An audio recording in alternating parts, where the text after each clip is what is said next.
अरे ओए महारानी, जल्दी जल्दी काम कर। तेरे पंखों ने काम करना बंद कर दिया है क्या? कब से देख रही हूँ कैसे मर मर के काम कर रही है। नहीं नहीं मालकिन, बस वो मेरी आज थोड़ी तबीयत खराब थी। हाँ हाँ, पहले कौन सा तेरी तबीयत ठीक रहती है, जब देखो बीमार ही रहती हो। मालकिन, आपके लिए ही तो मैं जंगल के बाहर गई थी, वो मीठे फल लाने, तभी मेरी तबीयत खराब हो गई। ये सुनते ही बिजली कपी को गुस्सा आ जाता है और वो पास पड़ा हुआ डंडा उठाकर मानो चिड़िया को मार देती है। बहुत ज्यादा जुबान चलने लग गई है तेरी, अपनी जुबान को लगाम दे। कहीं ऐसा दिन ना हो कि मैं तेरी जुबान ही काट लूं। मालकिन, माफ कर दे मुझे। चल अब बस हो गई तेरी चू चू। ऐसा ना हो कि प्रिया की डोली के साथ साथ तेरी अर्थी भी उठा दूं।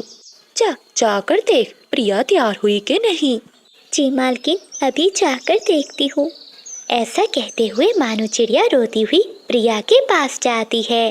अरे प्रिया बेटी, आप इतनी उदास क्यों हो और अभी तक तैयार क्यों नहीं हुई? मालकिन तुम्हें नीचे बुला रही है। आंटी, आंटी मुझे बचा ले, मैं अभी से शादी नहीं करना चाहती। मैं पढ़ना चाहती हूँ और अपनी माँ का सपना पूरा करना चाहती हूँ। बेटी, जिसके माँ बाप नहीं होते तो ये दुनिया उसे जीने नहीं देती। आंटी, अगर मेरे माँ बाप नहीं है तो इसमें मेरी क्या गलती है? वो दोनों मुझे बचपन में ही छोड़कर चले गए। प्रिया बेटी, मैं तुम्हारे लिए कुछ भी नहीं कर सकती। मालकिन और मालिक के आगे भला कौन बोल पाता है? अब तुम अपना दिल छोटा मत करो और तैयार होकर नीचे आ जाओ। मालकिन बहुत गुस्से में है, आपका रिश्ता लेकर कब्बे वाले आ ही रहे होंगे। ऐसा कहते हुए मानो चिड़िया वहाँ से चली जाती है। माता पिता, आप मुझे दोनों छोड़कर क्यों चले गए? मैं तो यहाँ रोज घुट घुट कर मर रही हूँ। थोड़ी देर में रिश्ता लेकर कब्बे वाले भी आ जाते हैं। नमस्ते बहन जी, कैसी हैं आप? हाँ हाँ बहन जी, मैं ठीक हूँ। मानो कहाँ मर गई है, जल्दी से मिठाई लेकर आ जो प्रिया ने अपने पंखों से बनाई है। जी जी, अभी लाई मालकिन। फिर मानो चिड़िया रसोई से सबके लिए मिठाई लेकर आती है। तभी उसकी नजर भूरे कपे पर पड़ती है जो प्रिया से शादी करने आया था। अरे शेकप्पा तो एक नंबर का जुआरी और डाकू है। ए ऊपर वाले, ये मालिक और मालकिन क्या अनर्थ कर रहे हैं? प्रिया बेटी की तो जिंदगी खराब हो जाएगी। मैं ये शादी किसी हाल में नहीं होने दूंगी। अरे क्या देख रही हो इधर उधर, जल्दी से मिठाई रखो और मेहमानों के लिए खाना लेकर आओ। फिर मानो चिड़िया मिठाई रखती है और अपने मालिक और मालकिन से कहती है, मालकिन और मालिक, ये आप दोनों क्या कर रहे हैं? शेकप्पा तो एक नंबर का जुआरी और डाकू है। अच्छा, तुझसे किसी ने राय मांगी है? बढ़िया ही हमें बताने वाली, चल जा। लेकिन मालकिन, लगता है सुबह की मार ये भूल गई है, तभी तो इसकी चोंच इतनी चल रही है। अपने मालिक मालकिन को गुस्से में देखकर मानो चिड़िया चुपचाप वहाँ से चली जाती है। अरे बहन जी, बातें तो बहुत हो गईं, अब जल्दी से प्रिया बेटी को बुला दे। हाँ हाँ क्यों नहीं, अभी बुला कर आती हूँ। फिर बिजली कभी प्रिया को बुलाने चली जाती है। अरे महारानी, तैयार हुई कि नहीं? अब जल्दी से चल। चाची, आप मेरे साथ ऐसा क्यों कर रही हैं? आपको पता है ना कि मैं अभी पढ़ना चाहती हूँ, मुझे ये शादी नहीं करनी। ज्यादा अपनी जुबान मत चला, भेजूं क्या तेरे चाचा को? और हाँ, थोड़ा मुस्कुरा देना अगर ये रोती हुई सूरत लेकर गई काफे वालों के सामने, तो मुझसे बुरा कोई भी नहीं होगा, समझी? ऐसा कहते हुए बिजली का भी वहाँ से चली जाती है। थोड़ी ही देर में प्रिया भी तैयार होकर आ जाती है। अरे वाह वाह, ये तो बहुत सुंदर है। हाँ हाँ क्यों नहीं, आखिर ये भतीजी किसकी है? तभी भूरा कपा कहता है, माँ, मैं थोड़ी देर अकेले में प्रिया से बात करना चाहता हूँ। हाँ हाँ क्यों नहीं बेटे। प्रिया बेटी, बाहर भूरे को लेकर जाओ। प्रिया चुपचाप वहाँ से भूरे कपे को लेकर घर से बाहर आ जाती है। प्रिया, मुझे ये तो बताओ, क्या तुम्हें भोजन बनाना आता है? डरी और सहमी हुई प्रिया अपना सर हिला देती है। बहुत सुंदर हो तुम। मैंने जब तुम्हें पहली बार देखा था तो तुमसे ही शादी करने का सोच लिया था। जरा अपना पंख तो दिखाओ, कितना सुंदर है। ऐसा कहते हुए भूरा कपा प्रिया का पंख पकड़ लेता है ये सब होता हुआ देखकर प्रिया डर जाती है और घर के अंदर चली जाती है। तभी भूरे को बहुत गुस्सा आता है और वो भी अंदर जाता है। चलिए मम्मा, प्रिया मुझे पसंद है, बस अब हम जल्दी शादी करेंगे। जाते हुए भूरा कौवा चुपके से बिजली और बादल से कहता है, देखिए अंकल, मैं नहीं चाहता कि शादी को लेकर जो हमारी डील हुई है वो टूटे। आप प्रिया को अच्छे से समझा दीजिए। मैंने तो बस उसका पंख पकड़ा और वो ऐसे भागी कि जैसे मैंने उसे मारा हो। भूरे बेटे, तुम चिंता नहीं करो, मैं उसे समझा दूंगा। बस तुम उस पोटली की डील मत भूलना, सोने के सिक्कों से भरी हुई पोटली। हाँ हाँ अंकल, मुझे सब याद है। बस ये बात मेरे माता पिता को नहीं पता चलनी चाहिए कि प्रिया से शादी करने के लिए मैं आपको सोने से भरी हुई पोटली दे रहा हूँ। ऐसा कहते हुए वो कौवे वाले वहाँ से चले जाते हैं और बादल कौवा गुस्से में प्रिया के पास जाता है। प्रिया, अरे ओए प्रिया, कहाँ मर गई?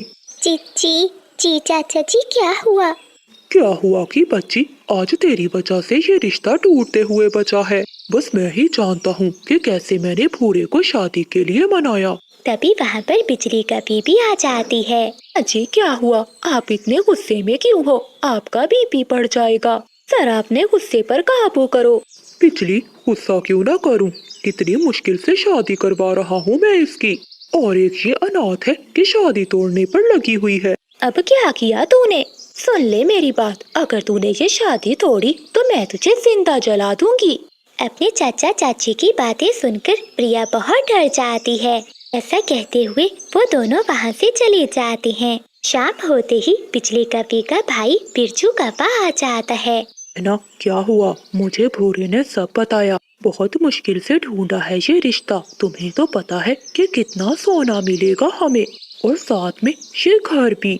जो भी हो जाए, रिश्ता नहीं टूटना चाहिए। हाँ बिरजू भैया, हम भी यही चाहते हैं, लेकिन तुम चिंता नहीं करो, शादी होकर ही रहेगी। हाँ भैया भाभी, अगर वो ना मानी तो उसके माता पिता की तरह उसे भी रास्ते से हटा देंगे। फिर जो सारी संपत्ति उसके नाम है वो भी हमारी हो जाएगी। हाँ हाँ बिरजू, तुम ठीक कह रहे हो। मुझे तो लगता है कि उसे रास्ते से हटा ही देना चाहिए। उन तीनों की बातें मानो चिड़िया बाहर खड़ी सुन रही थी। शे क्या सुन रही हूँ मैं?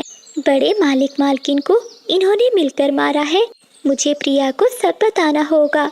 मानो चिड़िया का पंख पास पड़े हुए गिलास पर लगता है। गिलास नीचे गिरता है और टूट जाता है। लगता है किसी ने हमारी बातें सुन ली हैं। मानो चिड़िया वहाँ से भाग जाती है। जब वो कौवे बाहर आते हैं तो वहाँ कोई भी नहीं था। मानो चिड़िया भागती हुई प्रिया के पास जाती है। प्रिया बेटी, उठो। क्या हुआ आंटी, आप इतना घबरा क्यों रही है? फिर मानो चिड़िया सारी बात प्रिया को बताती है। ये आप क्या कह रही है आंटी? मेरे माता पिता को मेरे चाचा चाची ने मारा है। हाँ बेटी, अब तुम भी यहाँ से भाग जाओ, वरना वो तुम्हें भी मार देंगे। खिड़की के रास्ते से मानो चिड़िया प्रिया कौवे को वहाँ से भगा देती है। ये देखो बादल जी, ये पंख तो मानो का है। जरूर उसी ने हमारी बातें सुनी होंगी। दीदी, उस नुकरानी को भी मारना ही पड़ेगा। अगर ऐसा ना किया तो हम भी मुश्किल में पड़। प्रिया कौवे भागती हुई पुलिस स्टेशन जाती है और वो वहाँ जाकर सारी बात बताती है। अरे ओ नौकरानी, अब कहाँ जाएगी तू? बहुत शौक है तुझे बातें सुनने का, अब तुझे बताते हैं।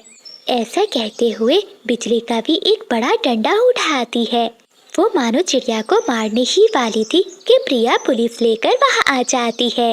रुक जाओ, अपने आप को कानून के हवाले कर दो। पुलिस अंकल, इन सबको पकड़ लीजिए। अरे प्रिया बेटी, ये तू क्या कर रही है? हमने तो कुछ भी नहीं किया। वो तो हम इस नौकरानी को डरा रहे थे, मार नहीं रहे थे। इसने मेरी अलमारी से चोरी की थी, बस वही पूछ रहे थे कि इसने गहने कहाँ रखे हैं। चुप कीजिए, मुझे सब पता है। आप अभी बताएं, क्या कभी मैंने आपके बगीचे से चोरी की है? हाय हाय, देखो कैसा जमाना आ गया। एक तो चोरी, ऊपर से सीना चोरी। खुद बैठी आम खा रही है और बदनाम मुझे कर रही है। बिजली आंटी, आप झूठ क्यों बोल रही हैं?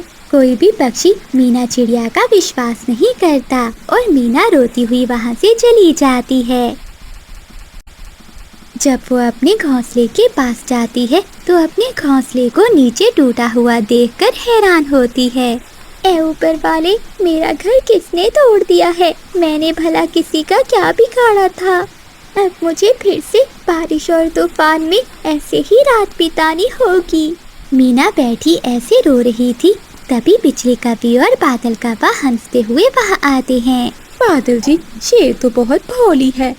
हमने कितनी आसानी से इसे अपनी जाल में फंसा लिया और ये फंस भी गई। बिजली आंटी, अगर आज मेरे भी माता पिता होते तो मैं भी आपकी तरह बड़े घर में रह रही होती। आप सब मुझे क्यों तंग कर रहे हैं?